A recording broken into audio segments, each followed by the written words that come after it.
साहब आओ ना एक मिनट जरा, तुम भी आ जाओ, आ जाओ भाई, अमित ले ले, फटाफट ले ले। नेशन न्यूज इंडिया में आपका हार्दिक स्वागत है। इस समय हम लाल किले पे और लाल किले पे आप देख रहे हैं कि ये तिरंगा हाथ में है और गलवान घाटी में शहीद हुए भारत सैनिकों को भावपूर्ण श्रद्धांजलि देने के लिए यहाँ कुछ लोग आए हैं और वो किस तरीके से भावभीनी श्रद्धांजलि दे रहे हैं, अभी आपके बीच में कोई वार्ता रखते हैं। आज पूरे देश के अंदर कांग्रेस पार्टी ने गलवान घाटी के अंदर जो निहत्थे शहीद हमारे सैनिक हुए उनको श्रद्धांजलि देने के लिए पूरे देश के अंदर हर जगह जहां हमारे चाहे महात्मा गांधी हों, चाहे पंडित नेहरू जी हों, जहां पर भी इनकी मूर्तियां स्थापित हैं या वो स्थल हों जहां शहीदों ने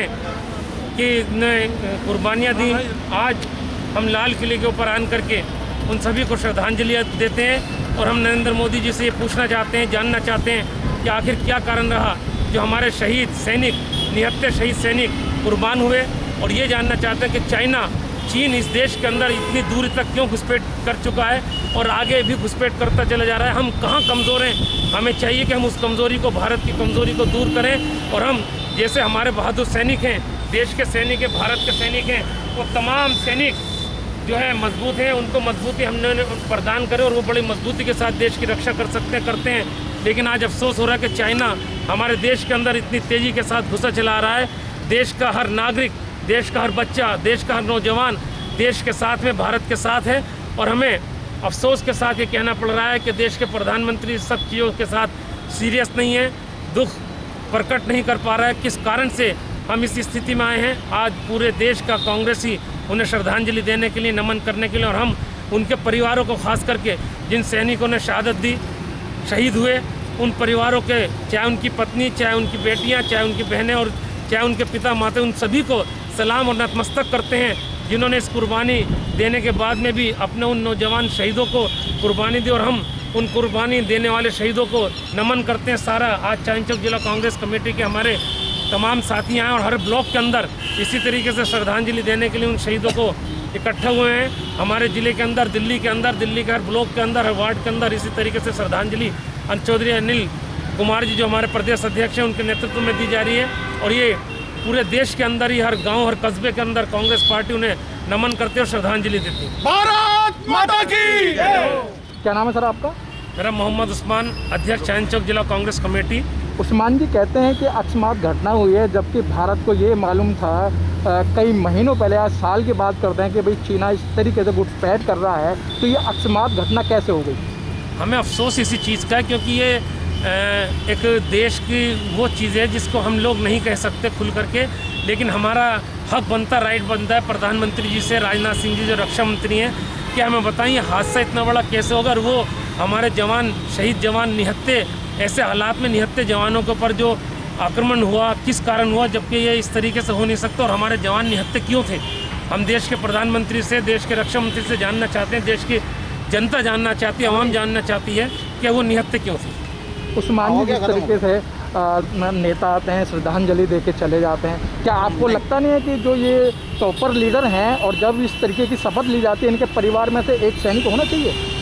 देखिए, ये नेताओं के परिवारों में से तो सैनिक को सोच भी नहीं सकते, लेकिन हम इस चीज़ को ज़रूर बहुत अच्छी तरह महसूस करते हैं। जो जवान हमारे देश के रक्षा कर रहे हैं, देश के उन बॉर्डरों पर रक्षा कर रहे हैं, हम लोगों की देश की रक्षा कर रहे हैं, मैं नमन उनके परिवारों को खास करके देना चाहता हूं जो अपने परिवारों को छोड़ करके आज हमारी सेवा कर रहे हैं। आज अगर हम बात करें देश के अंदर जो देश की सरकार है, देश की सरकार के जो मंत्री हैं, देश की सरकार के जो नेता हैं, देश की सरकार के जो एमपी हैं, उन लोगों को इस ओर ध्यान ही नहीं है। आज कोरोना में कहीं डाइवर्ट कर देते हैं, कहीं चाइना में डाइवर्ट कर देते हैं, कहीं हमें कश्मीर के मामले में डाइवर्ट कर देते हैं। लेकिन आज चिंता का विषय ये है कि चाइना किस हद तक हमारे देश के अंदर घुसता चला रहा है और हम उसी चाइना से 3-3 हज़ार करोड़ रुपए की मूर्तियां बनवाते हैं। समझ ही नहीं आता कि हम दिवाली के ऊपर लाइट जगमगाने के लिए, जो हमारा देश का सबसे बड़ा पवित्र त्यौहार है, उसके लिए लाइट जलाने को तो ये कहते हैं कि चाइना की लाइट इस्तेमाल मत कीजिए, लेकिन जब ज़रूरत पड़ती है, जब देश के प्रधानमंत्री 10-10 लाख का सूट पहन सकते हैं, चाइना को से 3-3 हज़ार करोड़ की मूर्तियाँ बनवा सकते हैं, तो वो सब ठीक है। आज देश की जो कोई भी पॉलिसी भारत सरकार की, कोई भी देश की जनता को समझ नहीं आ पा रही। किस वक्त में नोटबंदी कर दें, किस वक्त में थाली बजवा दें, किस वक्त में ताली बजवा दें, किस वक्त में लाइटें करवा दें। आज पूरा देश कोरोना से जूझ रहा है, कोई भी पॉलिसी इस तरीके की नहीं है कि आने वाले देश के लोग, दिल्ली की जनता किस तरीके से अपने को सेफ माने। आज बच्चे स्कूलों में नहीं जा पा रहे हैं, ये बहुत एक अहम सवाल है और हम उसकी किसी भी तरीके से तैयारियों पर नहीं हैं। उस्मान जी, जो मीडिया है इस समय कह रहा है कि सरकार की गलती नहीं है, सैनिकों की गलती है।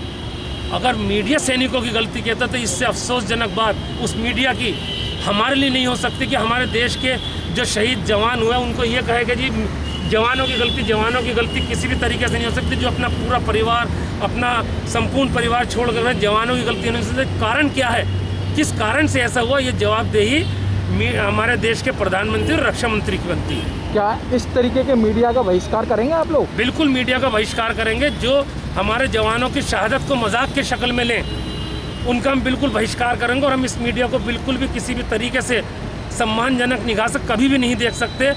आज तक वो भारतीय जनता पार्टी की सरकार देश के बारे में अच्छे से अच्छा बोलते रहे, हम वो सब सहन कर सकते, लेकिन देश के जो सैनिक शहीद हुए उनके बारे में भी अगर वो गलत बात करेंगे तो हम उनके खिलाफ भी धरना देंगे, प्रदर्शन करेंगे। बिल्कुल मीडिया की शहीदों का ये बलिदान नहीं सहेगा। सर एक शपथ ले रहे हैं सर के साथ तिरंगे की। भैया यूँ पकड़ लो बीच में, सर के साथ सब अपना भैया ये सीधा कर लो, दो जिससे ही थोड़ा आगे करके, ये ऐसा हाथ आगे, जिसका हाथ आगे आता है यूँ कर। ये शपथ है। अरे ये लो ना भाई। नहीं, मैं ये कह रहा हूँ कि भैया देखो शपथ, भैया हाथ कर दो, शपथ है ये तिरंगे की।